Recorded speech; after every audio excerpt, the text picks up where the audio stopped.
The Unity of Surrender and Self-Inquiry, K. Swaminathan.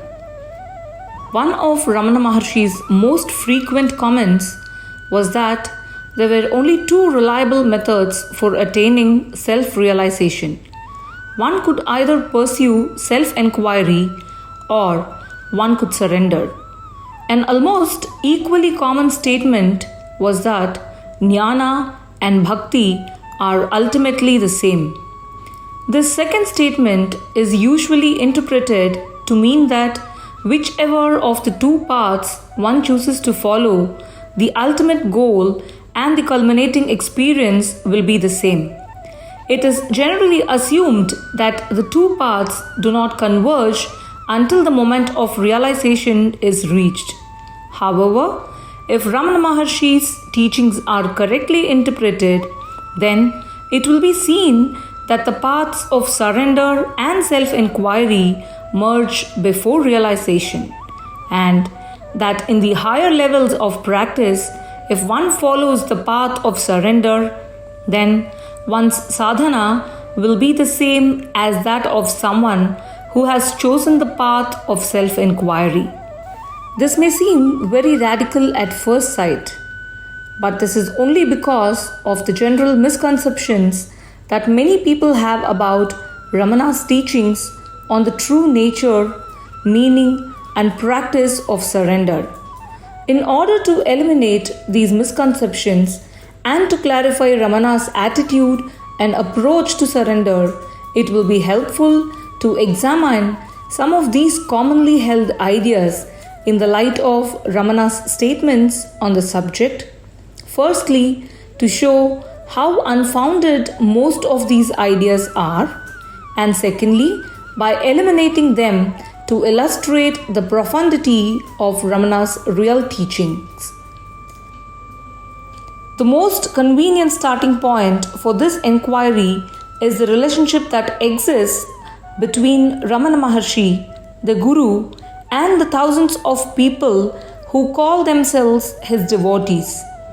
There is a long tradition in this country of people accepting certain teachers as their gurus and then proclaiming immediately that they have surrendered to them. In most cases, this surrender is only a statement of intent, or at best, there is a partial surrendering to this new authority figure in the hope of acquiring some material or spiritual reward. Ramana's opposition to this type of religious bribery was quite clear, and it is best summed up in the following statement: surrender to him and abide by his will, whether he appears or vanishes. Await his pleasure. If you ask him to do as you please, it is not surrender but command to him. You cannot have him obey you and yet think that you have surrendered. He knows what is best and when and how to do it. Leave everything to him. His is the burden. You no longer have any cares. All your cares are his. Such is surrender. This is bhakti. Talks, page 425. This statement, typical of many that he made, is a categorical refutation of the idea that one can surrender to one's God or Guru and yet demand that the God or Guru fulfill one's desire or solves one's problems. Despite this often repeated refutation, it is probably true to say that the majority of Ramana's devotees both believe that they have surrendered to Ramana, yet at the same time would not hesitate to approach him with their personal and material problems, especially if the perceived need required an urgent solution. In Ramana's teachings on surrender, there is no room for stray desires and no room for expectations of miracles, no matter how desperate the situation might appear to be. Ramana says, if you have surrendered, you must be able to abide by the will of God and not make a grievance out of what may not please you. Talks, page 115. Under Ramana's strict interpretation of absolute surrender, the only appeals which might qualify for approval are those where the devotee approaches the God or Guru with the attitude, "This is your problem and not mine. Please attend to it in any way you see fit." This attitude bears the marks of partial surrender, for it fulfills the bare minimum requirements of Ramana's definition of true surrender. On this level of surrender, there is no longer any expectation of a particular solution. There's simply a willingness to accept whatever happens. It is interesting to note in this connection that although Ramana clearly stated that devotees who wanted their problems solved were not practicing true surrender, he did admit that surrendering one's problem to God or to the Guru was a legitimate course of action for those who felt that they could not stick to his absolute teaching of complete surrender. He was once asked, "Is it proper that one prays to God when one is afflicted by worldly ills?" And his answer was, "Undoubtedly." Talks, page 501. This admission that the Guru may be approached with personal problems should be seen as an extension of and not a contradiction of his teachings on absolute and unconditional surrender. For those who are not ready for complete surrender, there is this intermediate practice of surrendering one's problems to the external higher power. It is not a dilution of his notion that surrender must be complete and total to be effective. It is more an admission that for some devotees, such a massive step is impractical without some lesser intermediate stage. If we can reach this point where we accept that we cannot ask Ramana to solve our problems and still claim that we have surrendered, then we move forward a few steps in our understanding of his teachings. But if we then try to put our new understanding into practice, we immediately encounter a new and apparently insoluble problem.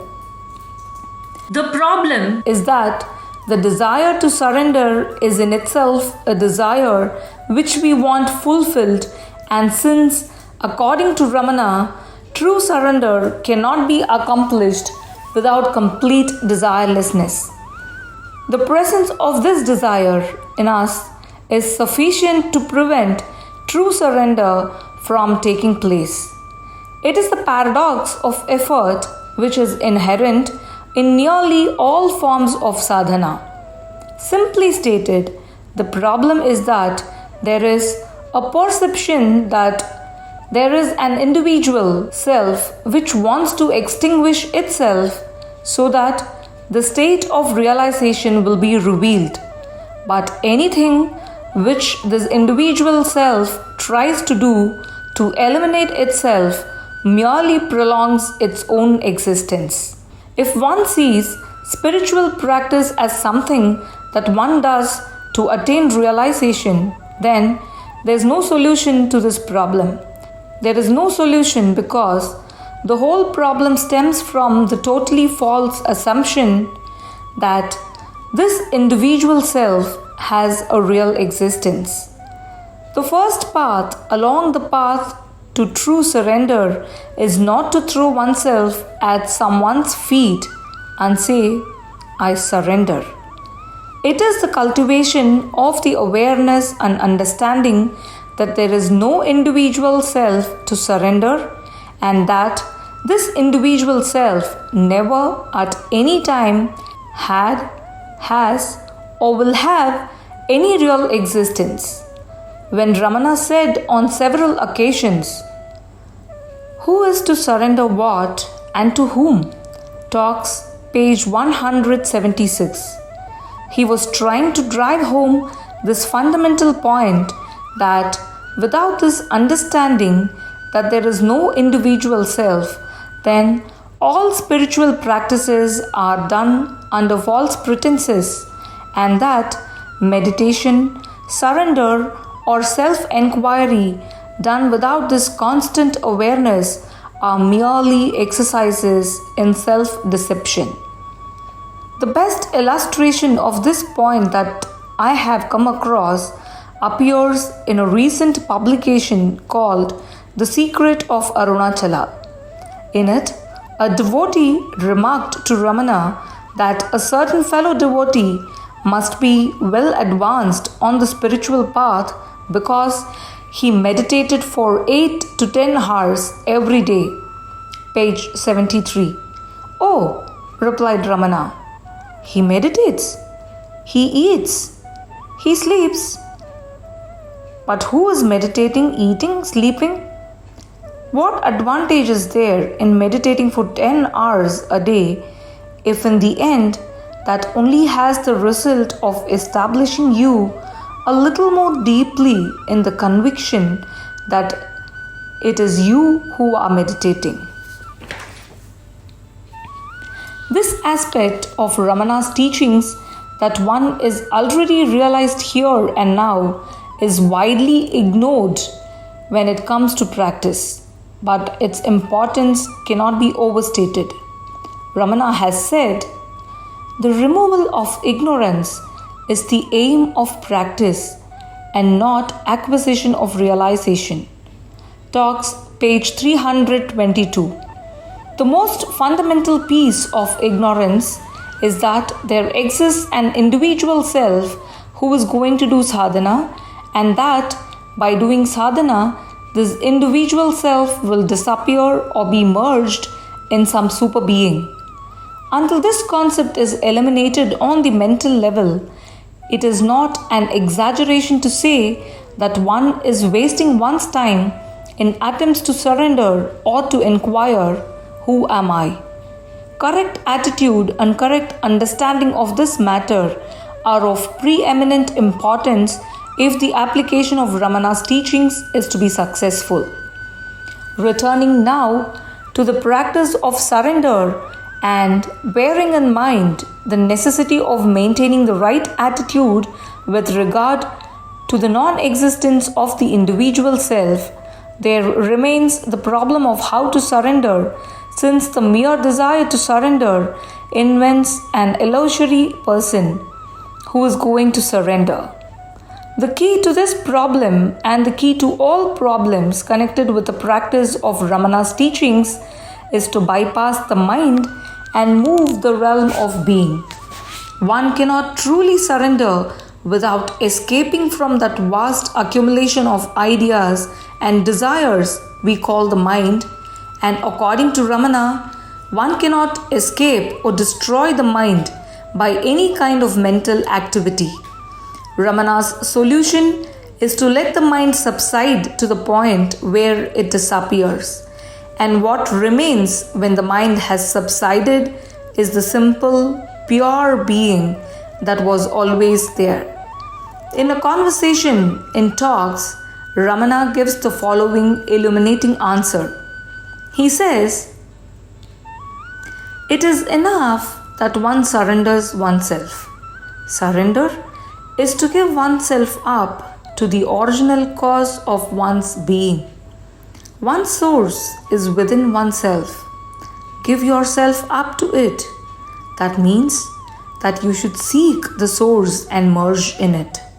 Talks, page 175. This is an immensely profound statement which not only sweeps away many of the myths that surround the practice of surrender, it also shows an indication that the route to the rediscovery of the self is the same whether one chooses to label it surrender or self-enquiry. If we examine this statement closely, it is possible to extract 3 important conclusions regarding Ramana's attitude and approach to surrender. Firstly, There is no external deity or manifestation to whom one must surrender. Secondly, the source of one's being is within us. And thirdly, the most importantly, true surrender is to go back to the original cause of one's being and remain firmly and continually rooted there. If this is translated into terms of practical advice, then surrender comes down to two words, being and stillness. In talks, Ramana says, "Your duty is to be, and not to be this or that. I am that I am," sums up the whole truth. The method is summed up in Be Still. Talks, page 333. The stillness and the being which Ramana speaks coexist with each other and reveal themselves in their full radiance whenever interest in one's thought stream dries up. Thus, for Ramana, the practice of surrender is to find within oneself this feeling of beingness and surrender oneself completely to it. On this level of surrender, practice consists of giving up wrong ideas by refusing to give them attention. Ramana's statement that the removal of ignorance is the aim of practice and not acquisition of realization. Talks, page 322, is extremely relevant in this connection, for it is only wrong ideas that separate us from a full awareness of our natural state. This final stage of surrender is simply a giving up of attachment to ignorance by bypassing the mental processes which cause and perpetuate it.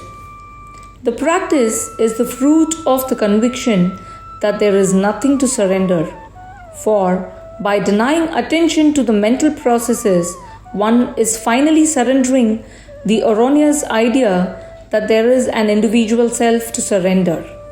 When one attempts to practice this conviction by putting attention on the feeling of being that is within us, thoughts and desires will initially continue to flow at their normal rate. But if attention is maintained over a period of time, the density of thoughts decreases, and in the space between them there emerges the clarity, the stillness, and the peace of pure being. Occasionally, this stillness and this peace will expand and intensify until a point is reached where no effort is needed to sustain the awareness of being. The attention merges imperceptibly with the being itself, and the occasional stray thoughts no longer have the power to distract. When this point of surrender has been reached, all the ignorant misperceptions which constitute the illusory ego have disappeared. But this is not the final state of realization, because the misconceptions are only in suspension, and sooner or later they will emerge again. Ramana has stated that the final, definitive elimination of ignorance is a matter for self. He says that effort can only take one to a certain point, and then the self takes over and takes one to the goal. In the case of surrender, the initial effort is the shifting of one's attention from the world of thoughts to the feeling of being. When there's no attention on it, the mind subsides, revealing the being from which it came. Then, in some mysterious way, the self eliminates the residual ignorance and realization dawns. Ramana summed it all up very neatly when he said, "Just keep quiet and Bhagavan will do the rest." Ramana Maharshi and the Path of Self-Knowledge, page 147. This shifting of attention is the ultimate act of surrender. It is an acknowledgement that the mind its concepts and desires are all ignorance, and that involvement in and attachment to the ignorance is all that prevents a full awareness of reality. It is an acknowledgement that nothing that is understood or believed is of any use, that no belief, theory, idea, or mental activity will bring one any nearer to realization. It is an acknowledgement and a final acceptance of the idea that all striving and all notions of attainment are futile and illusory. This simple shifting of attention constitutes the culmination of surrender, because it is the final surrendering of the ignorant notion that there is an individual self to surrender. It is the final acceptance in practice of the conviction that there is only attachment to wrong ideas, and that this attachment can be severed by refusing to give these ideas any attention. This final level of surrendering ignorance represents the full flowering of Ramana's teachings on surrender, and any less absolute interpretation merely entangles one in the meshes of the ignorant ideas he was striving so hard to eliminate. It is admitted that as a concession to weakness, he occasionally permitted and approved lower levels of surrender such as devotion and worship, but for those who could comprehend and practice his more absolute teachings, he would be satisfied with nothing less than the total unconditioned surrender which is implied in the practice of being and the detachment from ignorance. Bearing this in mind, it will now be constructive to have a closer look at the practice of self-inquiry and to focus attention on the large overlap that exists between inquiry and surrender. Ramana's advice on self-inquiry was clear, simple, and direct, but like his advice on surrender, it has often been misunderstood and misrepresented. The easiest way to avoid errors is to remember three simple but fundamental tenets of Ramana's teachings. Firstly, that we are all realized here and now, and that the only purpose of sadhana is to remove the idea that we are not. Secondly, there is no individual self to extinguish, because the individual self never at any time existed. And thirdly, no amount of mental sadhana is helpful, because the mind cannot do anything except extend the frontiers of its own ignorance. If an awareness of these points is continually maintained, then the most obvious errors in practice can be avoided. One immediately sees that concentration on a point in the body is counterproductive because it involves mental effort. One can also eliminate the idea that self-inquiry is a mantra or an exercise in self-analysis, because both of these approaches involve mental activity. On a more subtle level, if one maintains an awareness that the individual self at no time ever exists, then one can avoid the dangerous but often deeply rooted notion that self-inquiry involves oneself looking for another self.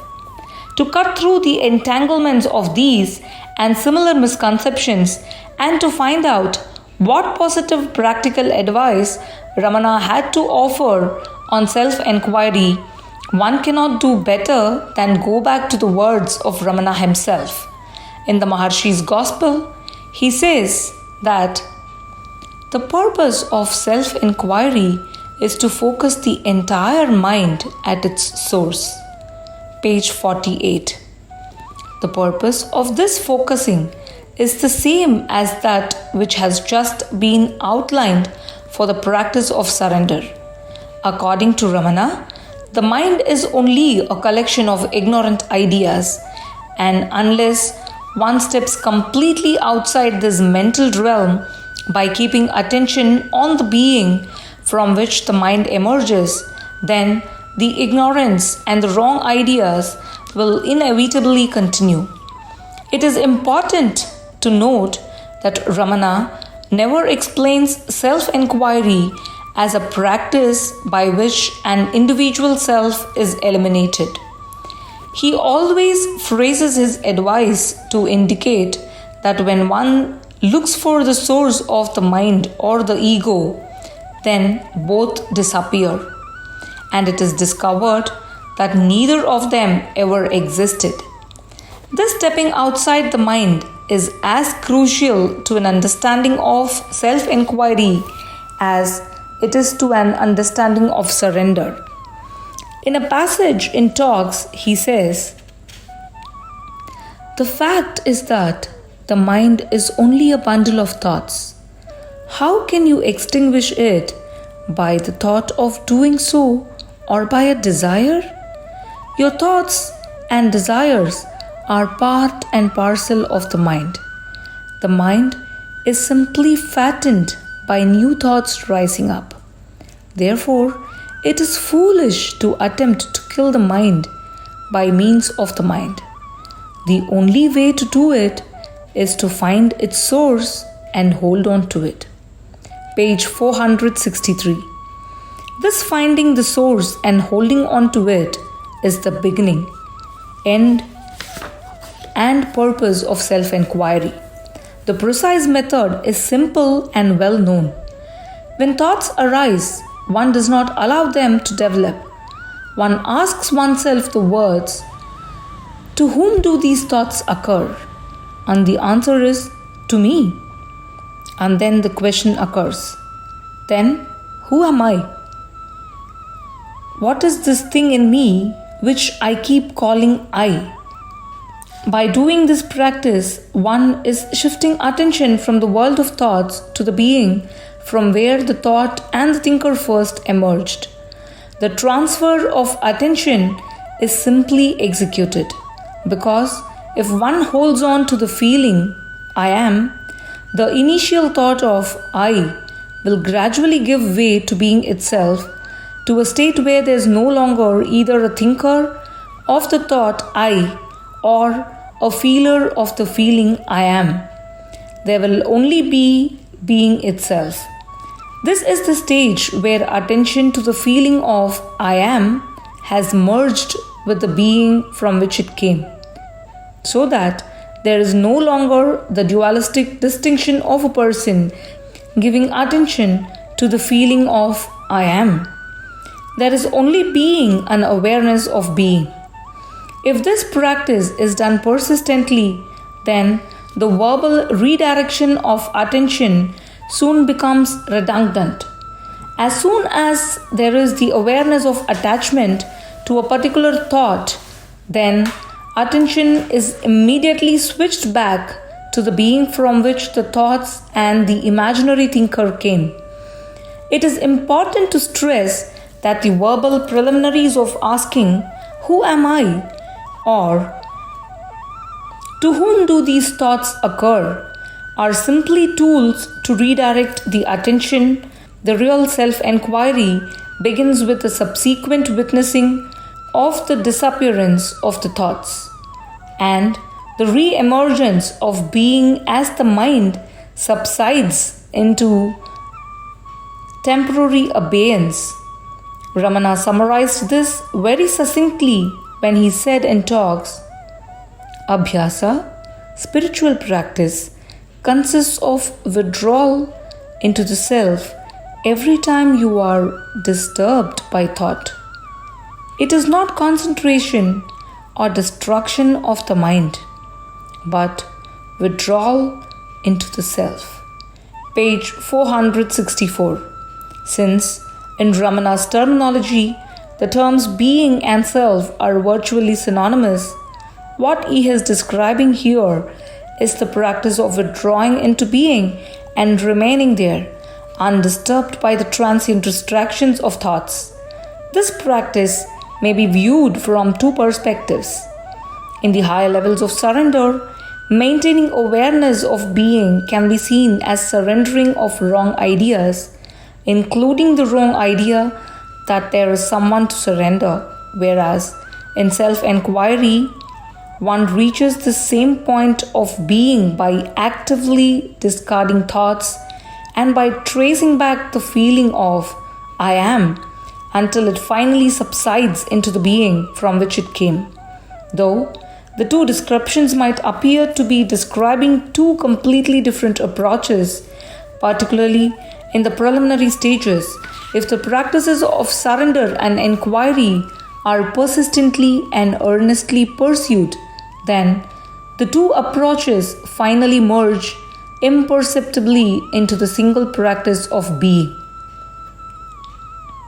To surrender false ideas is simply to be, and that same state of being is the point where thoughts and the idea of a thinker disappear. This point, this state of being, is beautifully described in talks when Ramana says, "It is the state of perfect awareness and perfect stillness combined.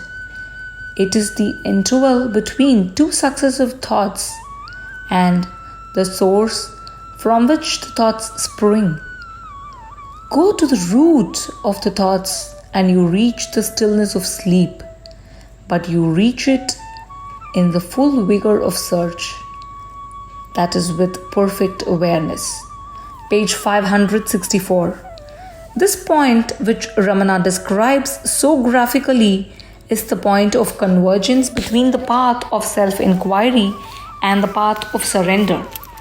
The final definitive detachment from ignorance has not yet happened, for this final elimination is a matter for the self.